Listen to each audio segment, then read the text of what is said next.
Jaya Radha Madhava Kunda Bihari.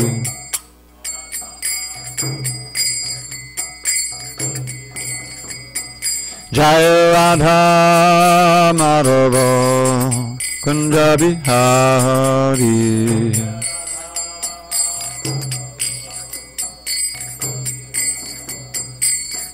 Gopi Janavallabha Girivaradhari.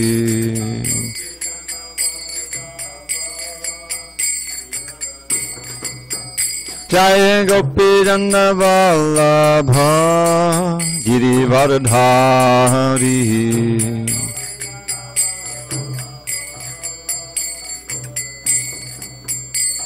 Yashodanandana Prajajana Ranjana. Yashodanandana Prajajana Ranjana. Yamunatira Vanachari. Yamunatira Vanachari. Jaya Radha Madhava Kunja Bihari.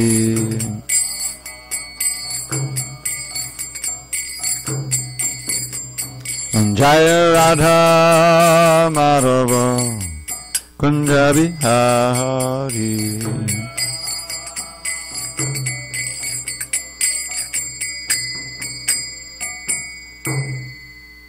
Jai Om Vishnupada Paramahansa Parudikacharya Ashtotar That Shri Srimad Divine Grace Srila A.C. Bhaktivedanta Swami Prabhupada Ki Jai. ISKCON BBT Founder Acharya Srila Prabhupada Ki Jai. Jai Om Vishnupada Paramahansa Parudikacharya Ashtotar That Shri Srimad Divine Grace Srila Bhakti Siddhanta Saraswati Thakur Ki Jai. Ananda Koti Vaishnavinda Ki Jai. Namacharya Srila Haridas Thakur Ki Jai. Kvantaraj srimadbhagavatam Ki Jai. Samaveda Bhaktavinda Ki Jai. All glories to the assembled devotees. All glories to the assembled devotees. All glory to the assembled devotees. All glory to Shri Guru and Gauranga.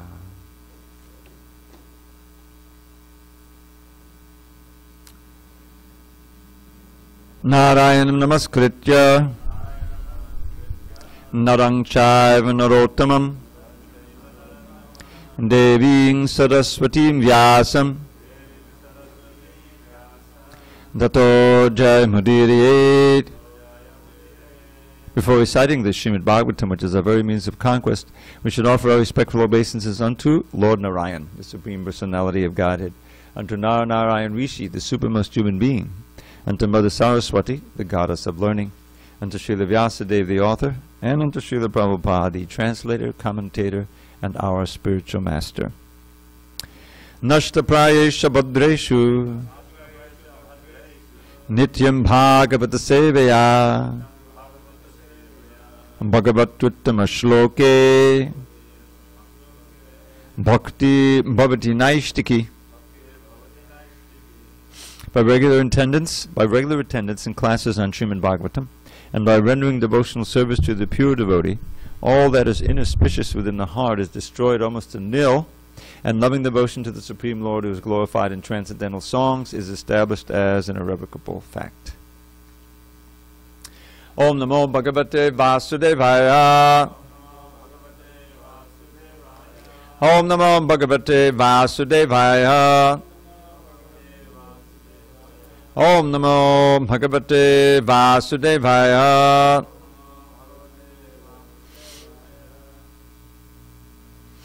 On this 24th day of August 2018 in SanDiego, we're reading from Srimad Bhagavatam, translation and commentary by His Divine Grace A.C. Bhaktivedanta Swami Prabhupada. We are in Canto 4, entitled The Creation of the Fourth Order. Chapter 4, Sati quits her body, text number 30. It is 30. 31. It's text number 31. Sorry. Badatyevang jane satya Dristvasu Tyagamad Bhutam dakshang tad parshadahantum udatishtan udayudha vadatyevang jane satya drishtvasu tyagamadbhutam dakshang tad parshadahantum udatishtan udayudha vadatyevang jane satya drishtvasu tyagamadbhutam dakshang tad parshadahantum udatishtan udayudha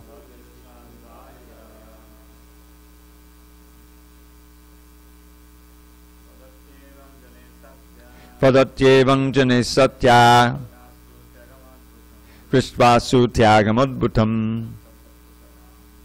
dakshang tad parshadahantum udatishtan udayudha vadatyevang jane satya drishtvasu tyagamadbhutam dakshang tad parshadahantum udatishtan udayudha vadatyevang jane satya drishtvasu tyagamadbhutam dakshang tad parshadahantum udatishtan udayudha. Go ahead. Vadatyevang jane satya drishtvasu tyagamadbhutam dakshang tad parshadahantum udatishtan udayudha. Vadati, we're talking. Evam, thus. Jane, while the people. Satyaha, of sati. Drishtva, after seeing. Asutyagam, the death. Adbhutam, daksham, Adbhutam, wonderful. Daksham, daksha. Tadparshadaha, the attendants of Lord Shiva. Hantum, to kill. Udatishtan, stood up.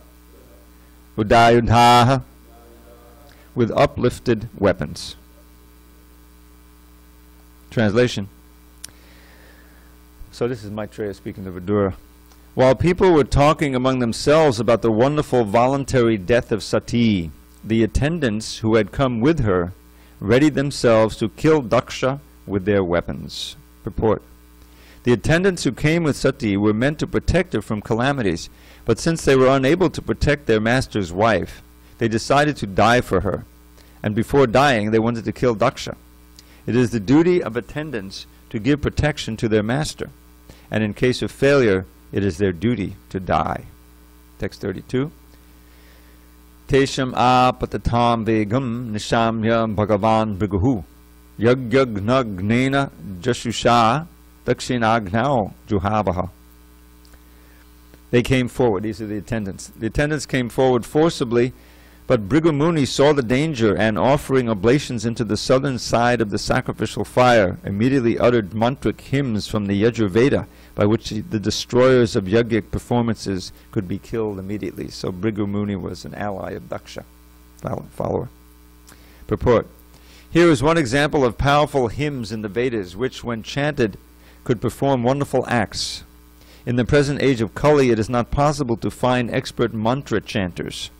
Therefore, all the sacrifices recommended in the Vedas are forbidden in this age.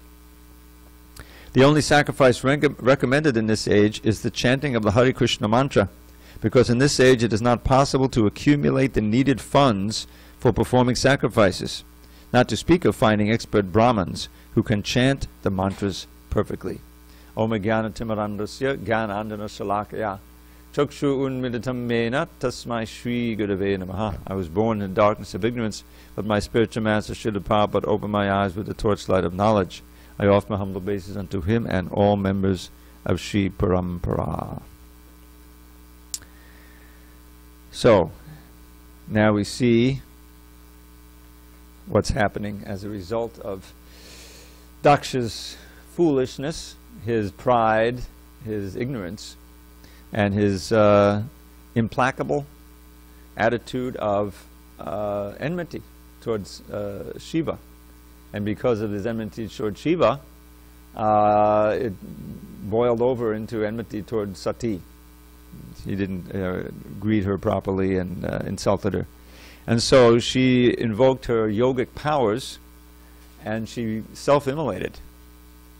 As has been pointed out, this sometimes happens even today. Usually not by will, just by accident. And the only thing I can think of, I heard about this many years ago. Somebody in a trailer camp or something. You know, they go into the trailer and there's all just ashes left. And the amazing thing is that right next to the ashes, a huge fire, a very hot fire has burned the whole body to ashes. But right next to it is some flammable newspaper or something, it's completely untouched. It's obviously fire from within. It's not anything outside. It happens, yeah. And the only thing that I could figure out or guess is that there's a certain way of manipulating the airs in the body, as explained in this chapter, that Sati knew. It's a yogic power of invoking the fire element and doing it. But it's a technical thing that you're doing with the airs in the body. You're manipulating them and whatever. And so somehow or other that can happen by accident, because the airs are always circulating. So by chance somebody does it and boom, it happens periodically. So, but now the result of all this, because you recall Sati she left on her own, but she was followed by so many attendants of Lord Shiva who were protecting her and accompanying her and carrying her and everything. So they're still there, and they are wanting to take revenge.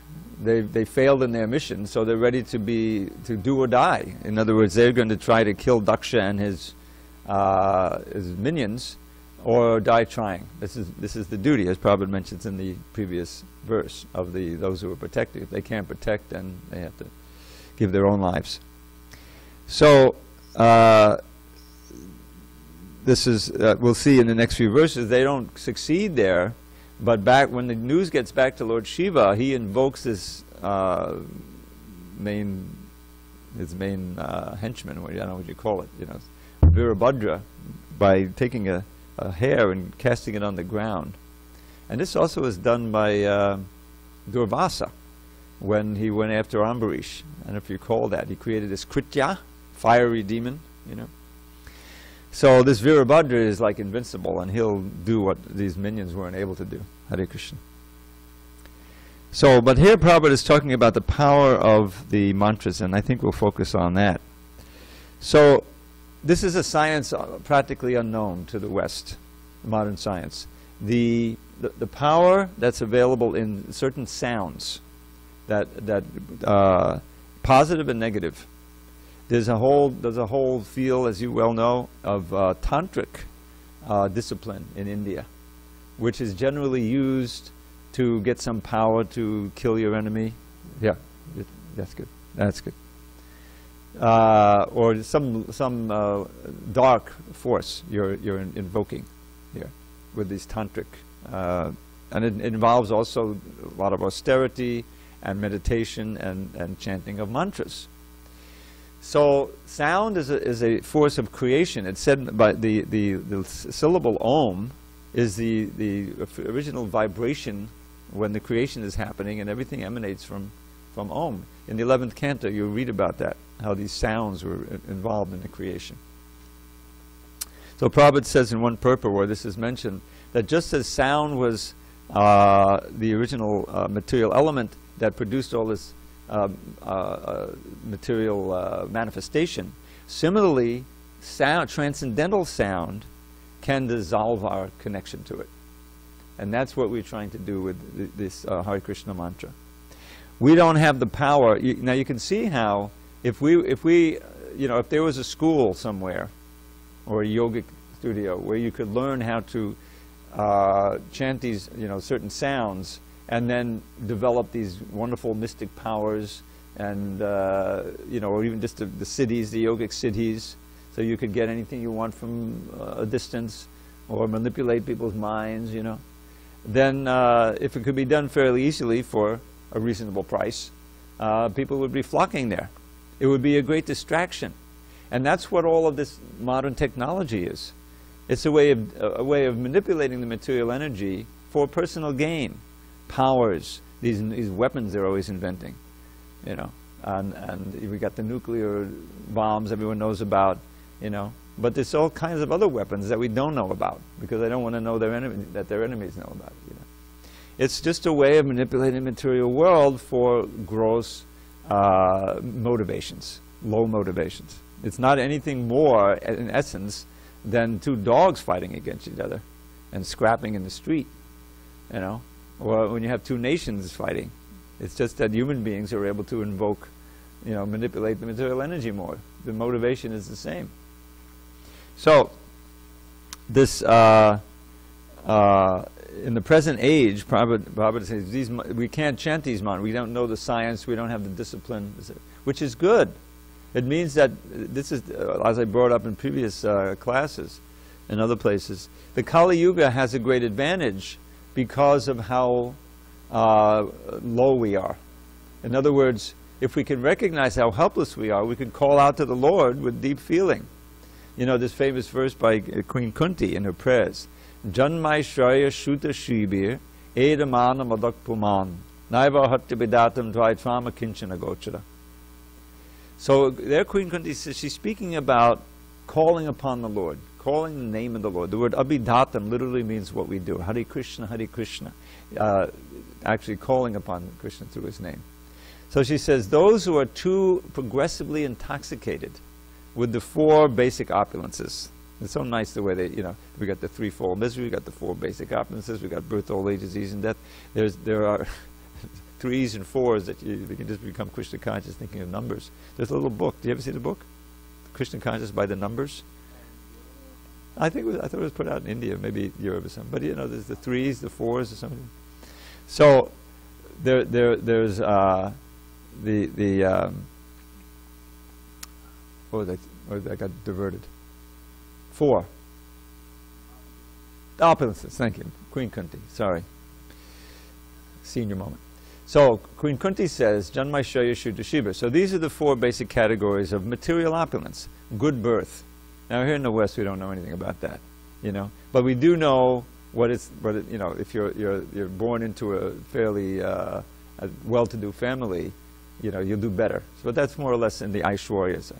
So good birth is a big thing, especially in civilized cultures like India. You're born into a Brahmin family or like that. So that's one option. Aishwarya.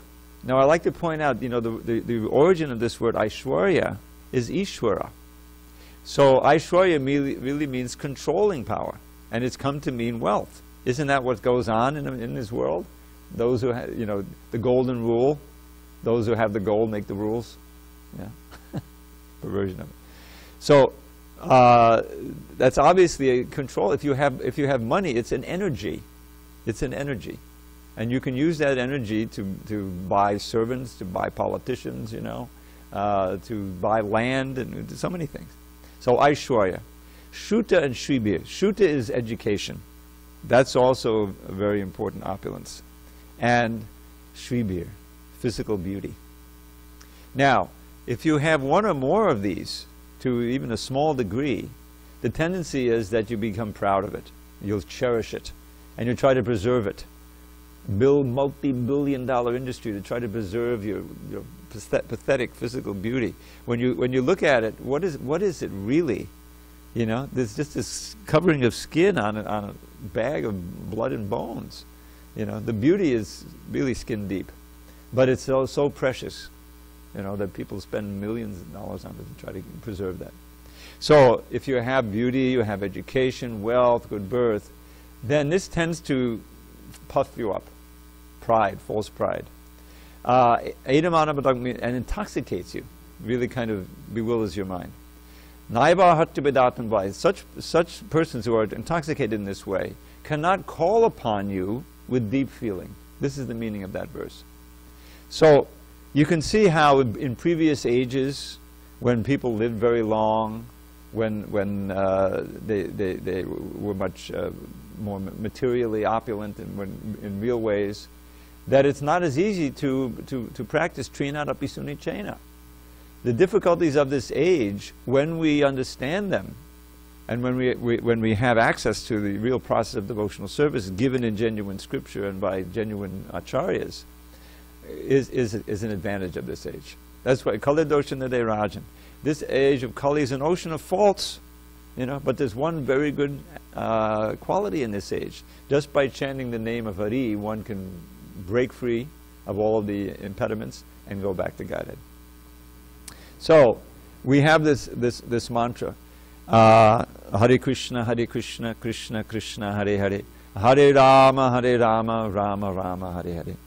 And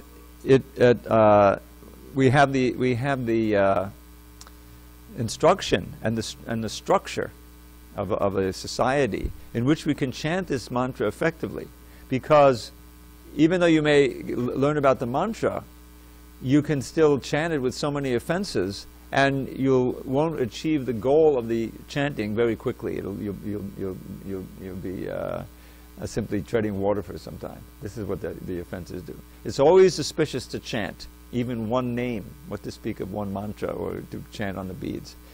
We should never stop, whatever we do. But we should be very curious and very inquisitive about how to perfect the chanting and achieve the goal of the chanting. And we should know what that goal is. It's nothing material. Nothing material. We see from the examples of our great acharyas that so many of them, they lived extremely simple lives. The perfect example of the six Goswamis, especially Raghunath Das and Sanatan and Rupa, were very wealthy. And Rupa and Sanatan even had political power, what to speak of wealth. They were part of the government. But after meeting Lord Chaitanya Mahaprabhu, they were already Vaishnavas. They were kind of dragooned into the government. But they took his instruction to give it all up, at all risk. And they showed examples, especially Raghunath Das, but all of them, of the limit of vairagya. The limit of vairagya. Not only vairagya, but tyaga too. Two things, vairagya and tyaga.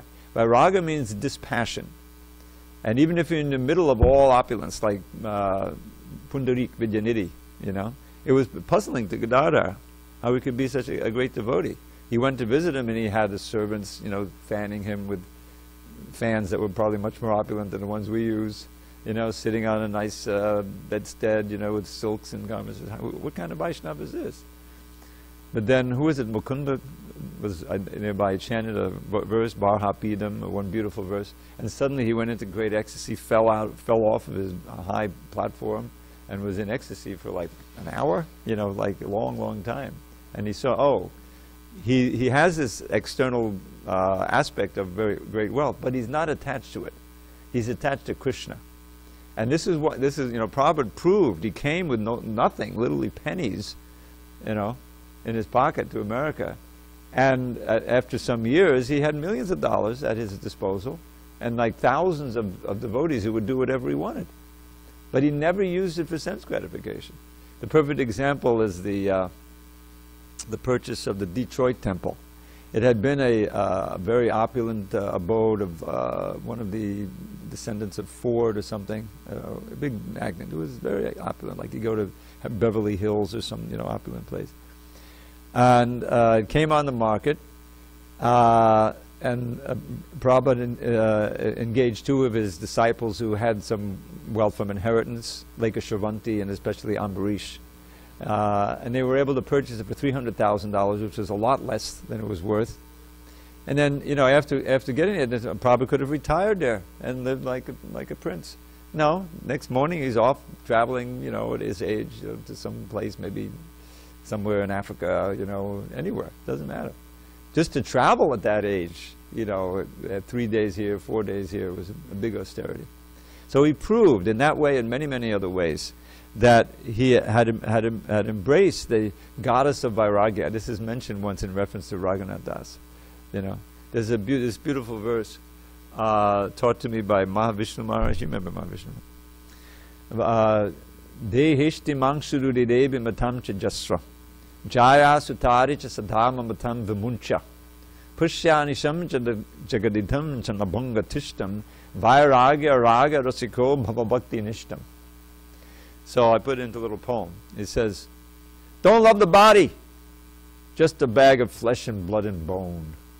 Give up your sense of ownership for all you think you own. At every moment, see that your world totters on destruction.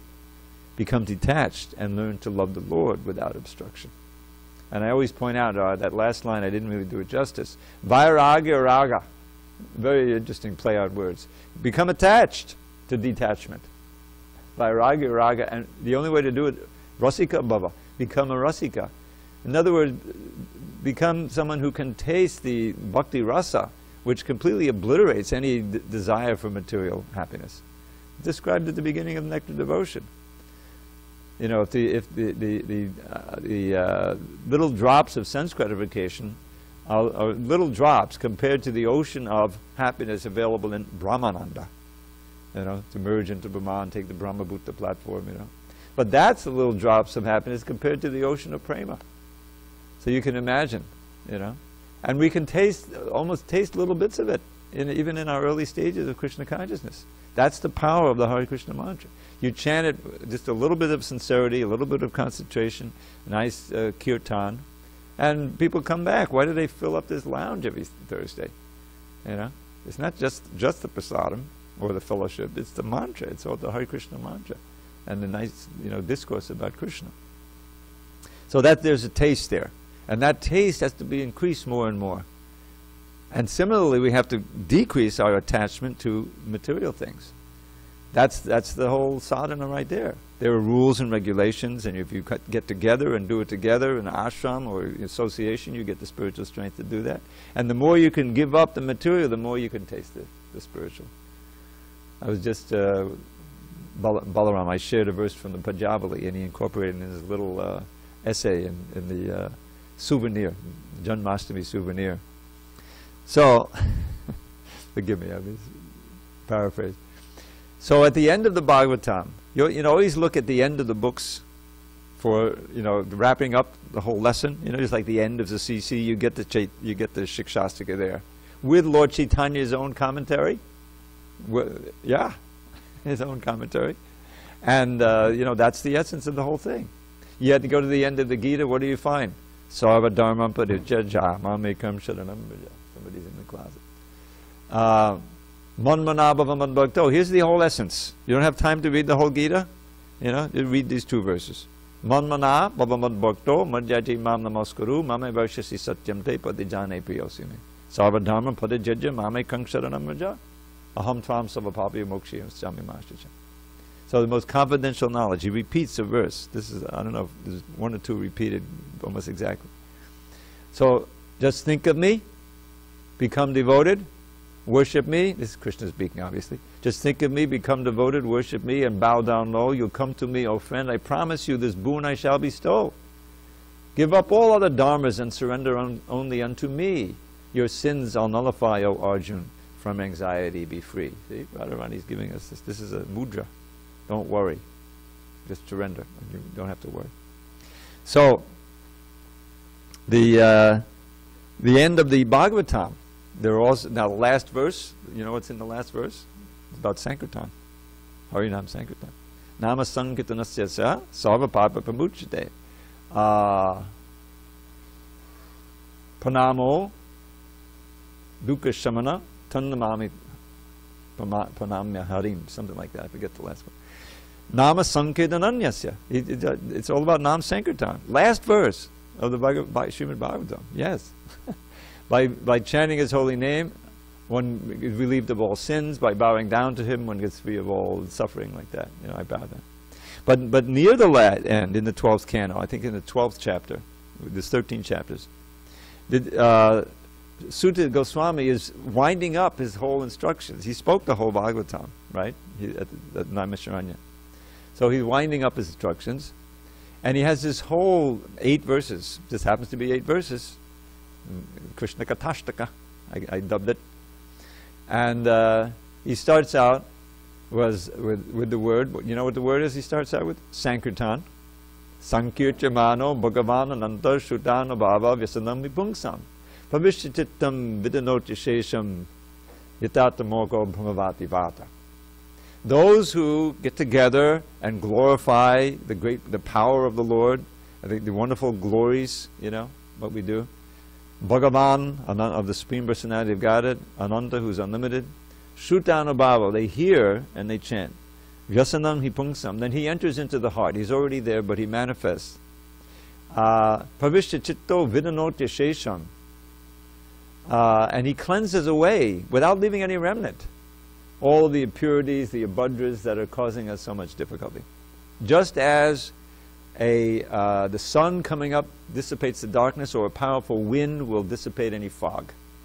On the other hand, and he goes back and forth, this is how you paint a very striking picture through contrast.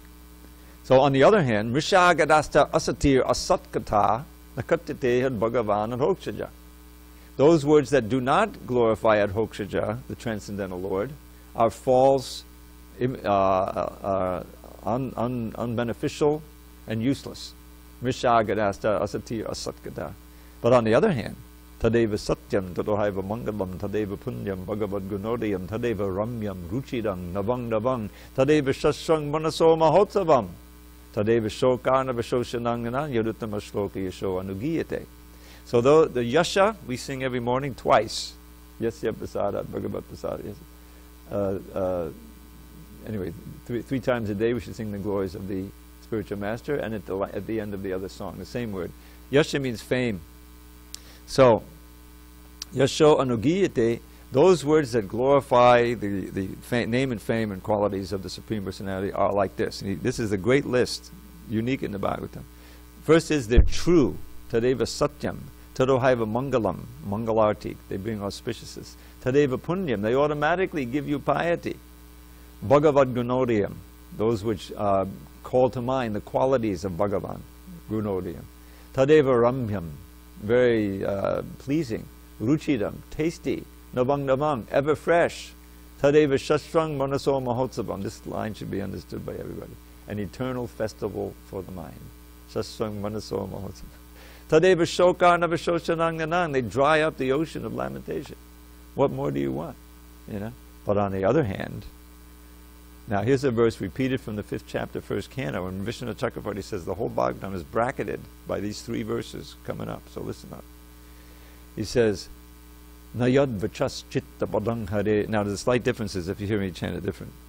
Nayad vachas chitta padang hare yasho jagat pavittam bhaganita karachit tad dvangshatirtam natu hangsa sevitam yatrachatas tatra hisadavo mala.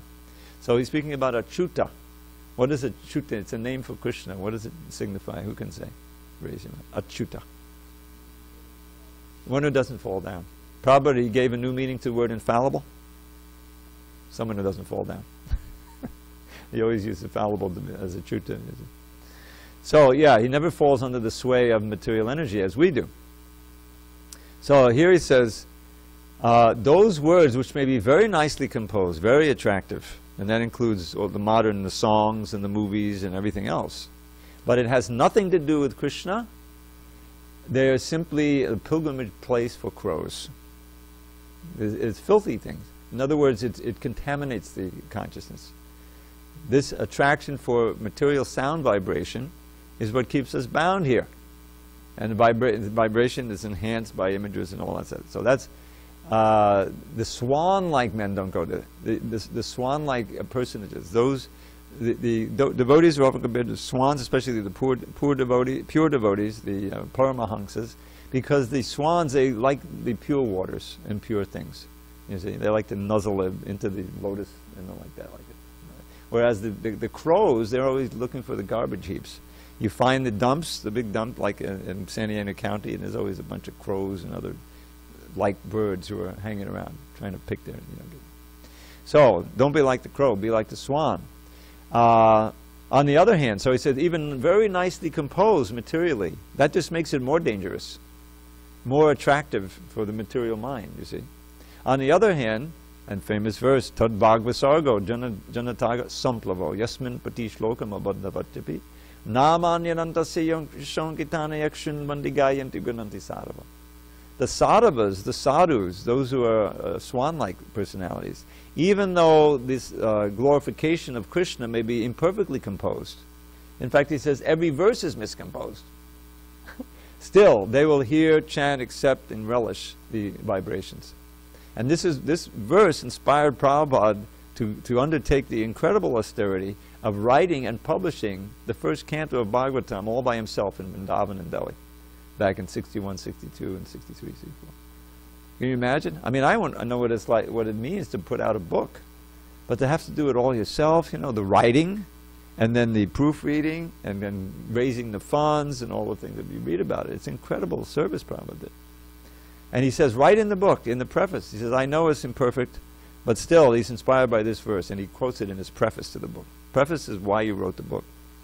So, then he deals with impersonal activity. Naishkarmya, this word naishkarmya. We should know what naishkarmya means.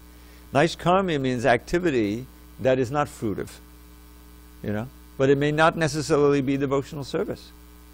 It can simply be activity that where your aim is to merge into the Supreme.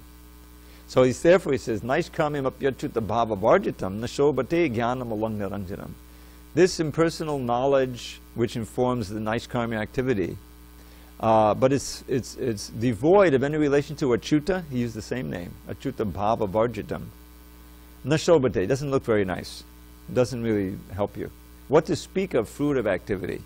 And that's the last part of the verse. So then he has two more verses, and he's describing varnashram and other parts of the Vedic culture.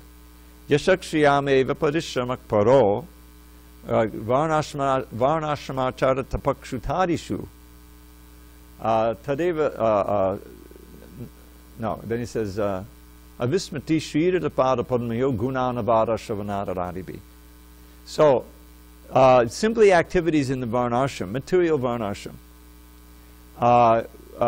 with that motivation, this is called dharma artha kama moksha, that kind of mentality, can simply give you yashak shriya, wealth and fame, either here or on some higher planet.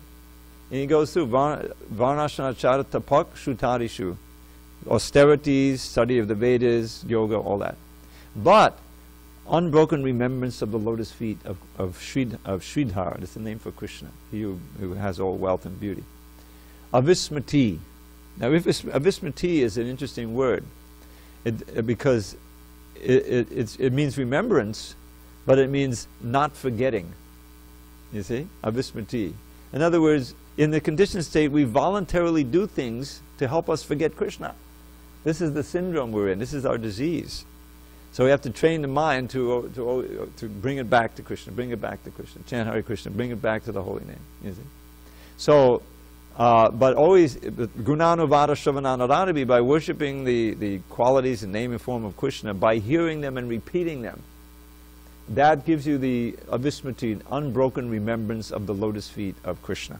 And then the last verse gives you the benefits for that, and this verse is quoted by Bhaktisiddhanta Saraswati in his lectures. He says, avismati Krishna padada vindyo. Now it's not just Sridhar, but it's Krishna padada vindyo. Chinotya badrani chashang tanoti sattvasya shuddhim punamatma bhaktim jnanam to vijnana viraga yuktam. So this verse is key for us. Unbroken, constant remembrance of the lotus feet of Krishna. In other words, mature Krishna consciousness produces all these wonderful effects. It destroys completely all of your abhadra. Lust, anger, greed, illusion, depression, fear, all of that is destroyed. Chinotya baddhani and shang tanoti. This word sham is in the word Shankara. It's a name for Shiva. Shiva is auspicious because he gives good fortune to everyone who receives him properly, not like Daksha. So, shang tanoti, it expands your good fortune, destroys everything inauspicious. Sattvasya shuddhim, it purifies your existence. Paramatma bhakti, and bestows bhakti to the Supreme Person, Krishna. Characterized by jnana, vijnana, and vairagya. By knowledge, realization, and detachment from everything material. And that's the end of your Krishna Katastaka, which is practically summarizing the whole point of the Bhagavatam. The Bhagavatam gives you the philosophy of Krishna consciousness and also the means. The Bhagavatam itself is full of wonderful prayers and glorification of Krishna that enriches your Krishna consciousness, so that when you chant the holy name, those thoughts come to mind and you're thinking of Krishna. It supports the chanting. And so the whole point is to serve the two Bhagavats. The person Bhagavat by surrendering and taking up the process of devotional service, and the book Bhagavat, which is coming out of the mouth of the person Bhagavat. This is our process.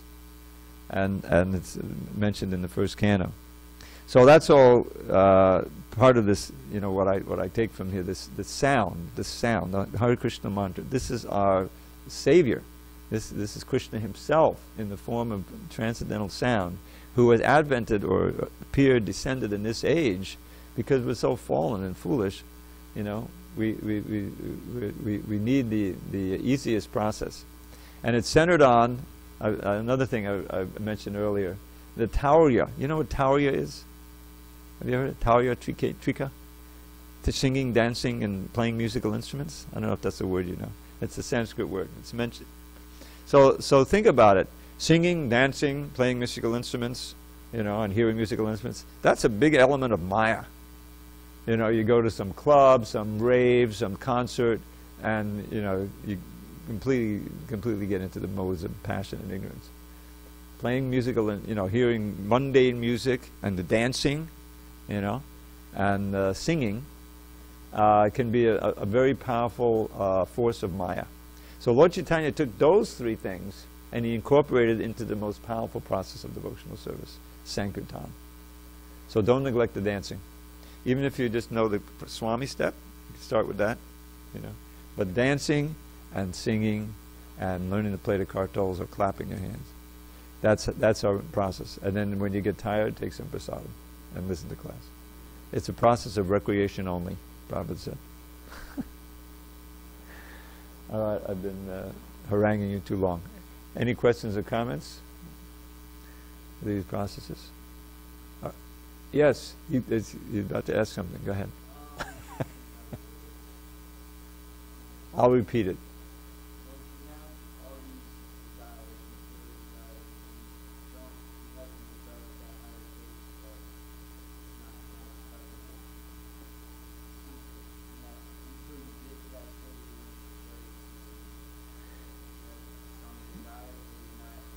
Yes, we're always in a precarious situation, and that's why when we have the opportunity to chant, when that time comes, and we should chant from the bottom of our hearts, and for prayer, for protection. So there's so many wonderful verses, we're praying for protection. I remember I'm working on the fifth canto, 1975, probably May. The big marathon, 17 books in 2 months. I got a chance to work on that. And part of my assignment was the fifth canto. And in the fifth canto, there's different chapters. And one of the chapters is the residents of Jambudweep offer prayers. And so many famous personages. One of them was Prahlad. He's offering prayers to Nrsingadev. There's like 4 or 5 prayers for each personality. Lakshmi Devi is there and others. So I remember working on these prayers of Prahlad. Each one of them is so wonderful. And there comes this prayer, it's not a verse, it's prose. Om Namo Bhagavate Narasinghaya Namastejas Tejase Avadavir Bhavabhaddhanaka Karmashayanarandaya Randayatamograsa Grasa Om Svaha Abhiyam Abhiyam Apani Bhuhishta Om Shraum. Does anyone notice? Do you know this one? You know it. Yeah. Why do they know it? Because in the purport, Prabhupada says at the end, and I remember reading this, I'm working on it, wow. Any devotee who wants to be free of material desires should offer prayers as to Nrsingadev as Prahlad does in this verse. Calls it a verse. So I immediately memorized it from the manuscript. I was probably the first one to memorize it in the whole movement. Big deal. So, what does it say? Oh, I offer my obeisance unto you, Lord Nrsingadev. Om Namo Bhagavate Narasimhaya. Namas Tejas Tejas. Now there's a lot of repetition. And Prabhupada explained when there's repetition, it's either an emphasis of a philosophical point or showing high emotion, intense emotion. That's what this is. Namas Tejas Tejase. Oh, I offer my obeisance to you, the most powerful of the powerful. Lord Nrsingadev, he's right there, Avar Avir Baba. Please be manifest in my heart. And with your Vajranaka and Vajradangshtra, with your thunderbolt-like teeth and claws, Karmashayan Randaya Randaya, means rip apart, tear apart, destroy my karmashaya, my aspirations for material happiness. In other words, material desires. Randaya and Tamo Grasa Grasa, Om Svaha, offer oblations. Abhayam, Abhayam. Fearlessness, please give me fearlessness. Atmani, Bhuyishta, be situated in my heart. And then the seed syllable for Nrsingadev, Kshraum. Kshraum.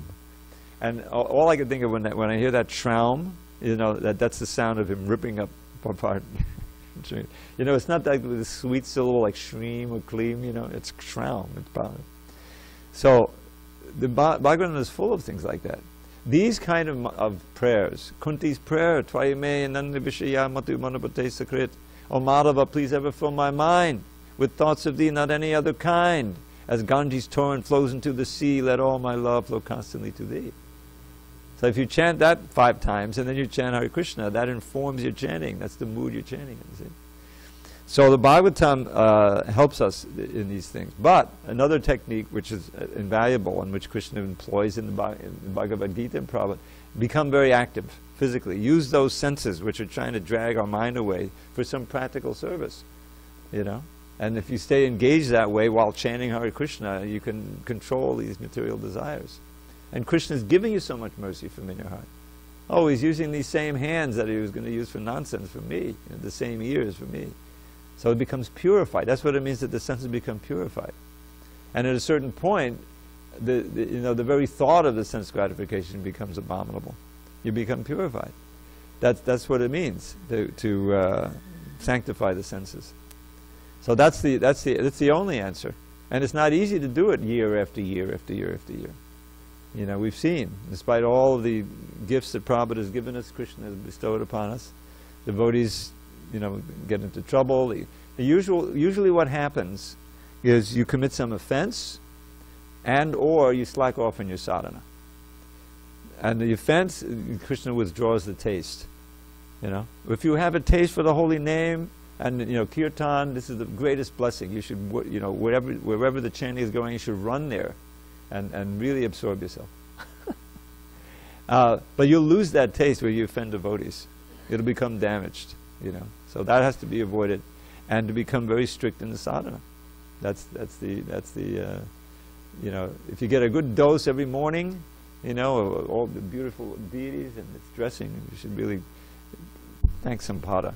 When she comes in dresses, she has a special touch. The colors, the combination, you can see. So all of that is, Krishna reaching out to us to attract us back to Him. The very word Krishna means attraction. If you can hear that name, you'll become attracted to Krishna. All right, so I'm going to end on a really sweet verse. Okay, that one. Oh yeah, I was talking about the 12th. So Balaram Prabhu, he learned this verse from Prajavali. This is just one drop. The Prajavali is Rupa Goswami's nectar file. These are his favorite verses.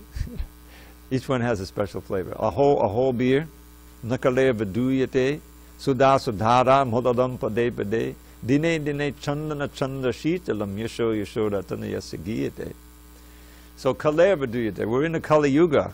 And everything, the attractions are very powerful, our senses are very powerful, we're very weak, so.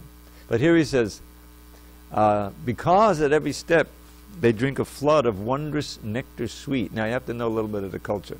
So chandan, sandalwood paste, is very cooling. We put on Prabhupada every day, kumkum. But when you mix it with a little camphor, it becomes even more cooling, isn't it? You enhance it, it's enhanced. So, we're in the fire of Kali Yuga. It says, because at every step they drink a flood of wondrous nectar sweet, whose cooling power sandal paste enhanced with camphor can't defeat. They feel as if the raging blaze of Kali's days had ne'er begun. How blessed are they who fill their days with praise of Shri Yashoda's son. So you can have that verse. You can have it. But mostly you should try to fill your days with praise of Shri Yashoda's son. And you'll find that the senses are becoming quieter. All glories to Srila Prabhupada.